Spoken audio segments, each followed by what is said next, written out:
She had the most perfect senior year. Claire was very active, lots of friends, having a great summer, great life. Claire was working as a lifeguard at one of the local pools. It was very hot that summer, and one day she was scheduled to be at work in the morning, and she and one of her coworkers were picking up trash before the pool opened, and she passed out. My mom took me to our pediatrician, and he did blood work and said, you probably have mono. I literally walked in the back door and the phone rang, and it was our pediatrician on the phone saying that her blood work was irregular and that I needed to drive her to Riley. The next day is when it was confirmed that it was leukemia. You could tell that she was being really affected by the chemo that they were giving her. You get muscle pain a lot with chemo, and we just assumed it was muscle pain from chemotherapy.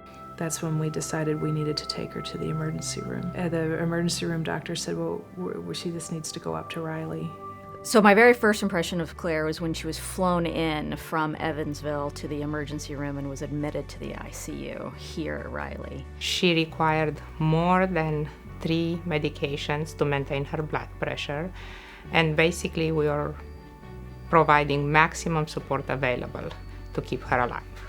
As happens sometimes in people getting chemotherapy, they can get infections. And in Claire's case, it seemed to have kind of started from her abdominal cavity. And so within a short time of her arriving here, after evaluating the information that we had, we didn't need any more information to know that she needed an operation on her abdomen. So her leukemia treatment went very well. It was the complications related to the therapy that have really caused her so many problems. She ended up eventually, through Dr. Loader, needing an amputation right at the knee level. After the amputation occurred, all of a sudden she started to turn the corner. Even after she'd been through what she'd been through, even after having an amputation and nearly dying in the intensive care unit from a very serious infection, she was still that same girl that I saw in the emergency room who was thankful for everyone who was there to help her. She was so appreciative, so kind, so loving. Someone gave us the great piece of advice to take pictures of all the nurses and doctors who are taking care of your child, and that way when she's awake she can see who was taking care of her. There are some kids, some patients that you meet that you can tell that their spirit is very, that they're a fighter. And you could tell that right away with Claire. I was finally getting the hang of walking with a prosthetic leg, and then I started having all this pain in my hip. I was told that I was gonna need a hip replacement. Yet another thing that a 19, 20-year-old does not want to hear. It was like I would take a couple steps forward and then go completely backwards. And so the hip replacement surgery went really great, and she was able, after a certain number of times, she was able to bear weight on her leg again. Being in that wheelchair was hard, and I never want to have to do that again.